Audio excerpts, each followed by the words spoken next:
as if he died. Yes. Oh. So a thief steals a thing, fakes his death. And then he's on the lam. Yeah. How does that work? Or how would that work? Okay, so he leaves the footprints. He walks backwards home. Yes. Through the snow to the edge of the ravine. Yes. So it looks like he died. Yes. That's basic. You have the basic gist of it. Oh. Woohoo! So sneaky. Okay, so here's the full answer. A man has just stolen a costly jewel, and he knows the theft will be discovered by the morning, and he will be the prime suspect. That winter night, he goes to stand on a fallen tree that crosses a ravine with a river beneath. He waits there while a fresh snow falls, and when it stops snowing, he walks backward off the log and back to his house, where he hides under the floorboards.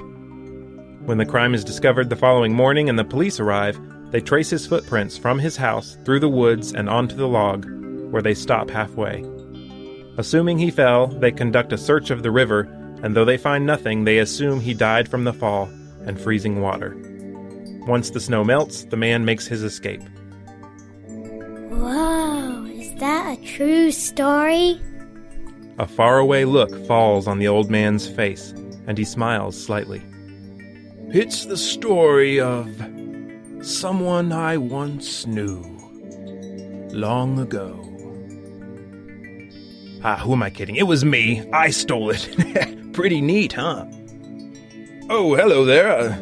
I really like your police costume. Very realistic. Ouch! Oh, okay. Sorry, kids. I need to leave now. Enjoy the party. Honor your parents, and this won't happen to you. Ouch! Watch it. Solution 5.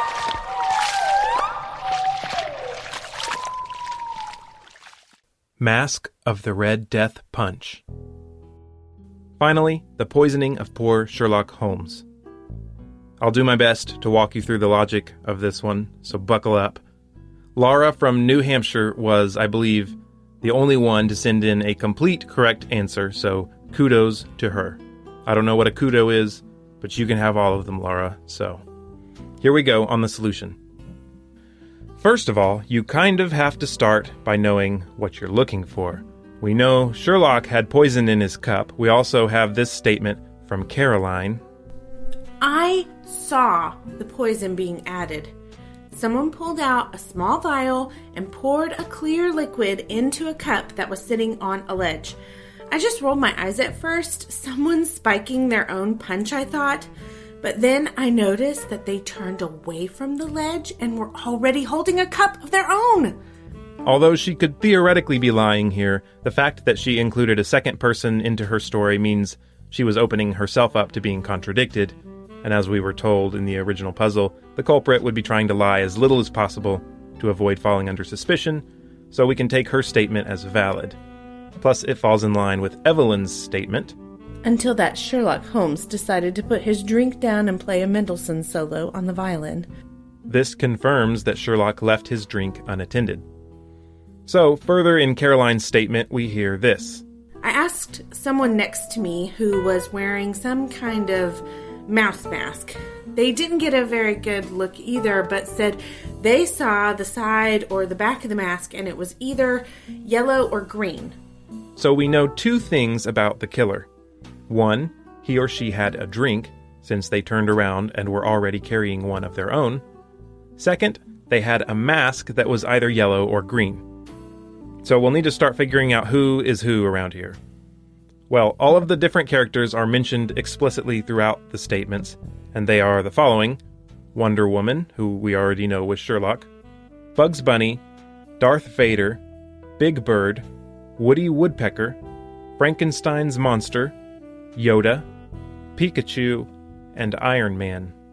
The first person we can figure out is Darth Vader. First, we know she was female from Bernard's statement. She was in a Darth Vader mask. We know it couldn't be Abigail because of her statement. But I do know I had a couple of long, pointy ears. Which is not true of Darth Vader, last I checked. What about Caroline, well, we have her statement. Looking over all the masks, I noticed that I saw exactly 3 masks that had a significant amount of, well, red or green on them. How many masks have lots of red or green? Well, we've got Woody Woodpecker, Iron Man, Frankenstein, and Yoda. That's 4 total. If she only saw 3, that means she must be one of them herself. And unless Darth Vader has like a special Christmas helmet that he wears at parties, then his is not red or green.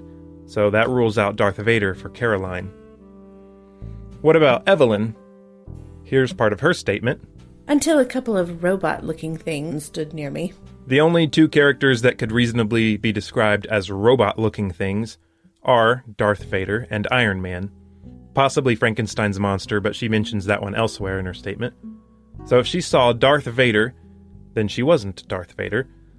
So finally that leaves Gina, who must have been Darth Vader. Okay, now let's look at drinks for a second. According to Abigail, I noticed 4 people got red punch, including Mr. Holmes, I suppose, and 2 people got green punch. Oh yes, I had punch too. I don't remember what color. So that accounts for 7 out of the 9 total people, Sherlock included, which means 2 people didn't get punch at all. Going back through the testimonies, there are 4 people who don't seem to remember whether they got punch. And those are David, Evelyn, Frank, and Gina. However, we now know that Gina was Darth Vader, and according to Bernard's testimony, and she went up to get punch, so I came up next to her and got punch out of the other bowl. So Vader got punch, which means Gina got punch. So between David, Evelyn, and Frank, 2 of them didn't get punch. Now is when we need Evelyn's testimony. I don't remember if I had punch, but I would have just gotten whatever my brother had if he got anything. Since she was following her brother's lead on punch, then they either both had punch or they both didn't. If they both had punch, then only David didn't get punch, which contradicts Abigail's testimony, so Evelyn and Frank must be the 2 who didn't have any punch. All of this will come in handy here in a bit. So now let's look at Gina's observation. I'm hanging out with Iron Man and Frankenstein and some bird thing. And 3 of us are women. So between Iron Man, Frankenstein, and some bird thing, 2 of them are women. Some bird thing must be either Big Bird or Woody Woodpecker. First, we know that Abigail couldn't be in that group at all, because she had pointy ears, which none of those characters have. So it must be that Caroline and Evelyn were in that group. Evelyn, in her own testimony, mentions both Frankenstein's monster and robot-looking things, which would include Iron Man, so she must be the bird thing. Now is when David's testimony comes in handy. But yeah, it was Woody Woodpecker standing with... there's a couple of nice ladies. I don't remember what masks they had, but they were all holding the same colored punch. Since we have just learned that Evelyn didn't have punch, she can't be Woody Woodpecker, so that makes her Big Bird. And Caroline is either Frankenstein or Iron Man. Now we look at Bernard's statement. There were exactly 3 different characters who had names that were 2 words, and both of the words started with the same letter.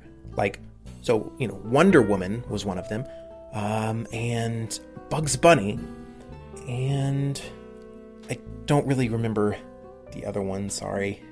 Again, there are actually 2 more characters that have double word names that start with the same letter, Big Bird and Woody Woodpecker. So he must have been one of those, since he only saw one. Since Evelyn is Big Bird, though, Bernard must be Woody Woodpecker. Now, Harvey's testimony. I know I was an animal of some kind, not like a Pokemon or whatever, but some kind of actual animal character. 3 animal characters, Big Bird, Woody Woodpecker, and Bugs Bunny. Big Bird and Woody Woodpecker are otherwise occupied now, so Harvey was Bugs Bunny. Alright, so let's take a quick step back and remind ourselves what it is we're looking for. First, the killer had a yellow or green mask, at least from the side or the back of the mask. Since Iron Man sort of has a yellowish face, but is red from the side and back, it wouldn't be him.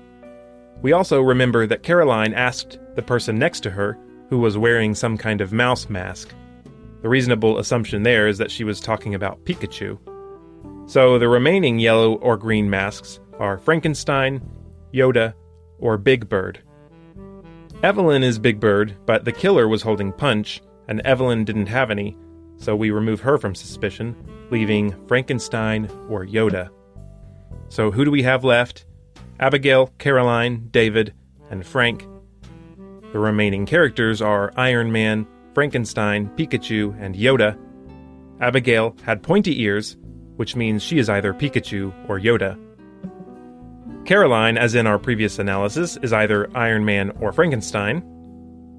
Here's a bit of Frank's testimony. Yeah, I was geeking out on the Yoda mask. Do or do not, there is no try. Oh, and the Pikachu mask? Pika, Pika. So he isn't either one of those characters, which means that he, like Caroline, is either Iron Man or Frankenstein. Since we now know the two people who are Iron Man and Frankenstein, David can't be either of those characters, and must be, along with Abigail, either Pikachu or Yoda. We can now eliminate Frankenstein as the culprit, because that is either Caroline, who was the key witness and appeared to be telling the truth, or Frank, who didn't have a drink, and thus couldn't be the killer. So the killer must be Yoda, who could either be Abigail or David, and both of them had Punch. So we're close now, we just need a couple more testimonies, starting with David's testimony about Woody Woodpecker, who is Bernard, standing with two ladies, and they all had the same colored Punch. He couldn't have been with Evelyn because she didn't have Punch, nor could it be Gina because she is Darth Vader, and we know that Bernard got the opposite color of Punch as Darth Vader, so Bernard must have been standing with Abigail and Caroline, and they all had red or they all had green. If it was green, that's all the green Punch that could have been had, and so David and Gina had red Punch. If Bernard, Abigail, and Caroline all had red Punch, then adding in Sherlock and Harvey, who also had red Punch, that's all the red Punch that was had, so David and Gina would have had green Punch. One last testimony is needed, and that's Frank's. There was someone in a red mask, and there was someone in a green mask, and they were each holding Punch, and one was red and one was green. Like, what is this, Christmas? The red masks are Iron Man and Woody Woodpecker. The green masks are Yoda and Frankenstein. Let's start with the possibility that the red mask was Iron Man. It can't be both Iron Man and Frankenstein, because Frank is one of those, and he's making the observation, plus he didn't have Punch anyway, so it would have to be Iron Man and Yoda. Iron Man would have to be Caroline, and Yoda could either be David or Abigail. If it was Abigail, that wouldn't work, because we established that Abigail and Caroline had the same colored Punch, so it would have to be Caroline as Iron Man and David as Yoda. So that's one scenario, but it could be that he saw Woody Woodpecker instead of Iron Man, so that would be Bernard. And then either a Caroline as Frankenstein, an Abigail as Yoda, or a David as Yoda. But again, since we know that Bernard has the same colored Punch as both Abigail and Caroline, it would have to be David as Yoda. In either scenario that we outlined, David was Yoda. So at long last, we have found our killer. In possibly the least surprising twist of all, once I had named the killer, Sherlock's body started applauding, and he sat up. "Good show, friend!" Gasps all around, except Watson with an apologetic eye roll. Sherlock explained, "I could tell I was being followed all night, but I had thus far been unable to place who it was. I decided it was most likely that they were looking for an opportunity of some kind. I made sure to give them that opportunity in various ways. Standing alone, away from the crowd, looking out over a balcony, for example. But it appeared my shadow had something more subtle in mind. The game allowed for the perfect chance. Anonymity, for one thing, and also the punch. I made a particular show of placing my cup down on a ledge, so I could borrow our musician friend's violin. I made sure to have my back turned, although I tried to keep my eye on it through the reflection of Miss Evelyn's glasses, but my social graces were not enough to impress her, it would seem, and she shortly turned away. When I returned to my punch and raised it to my nose,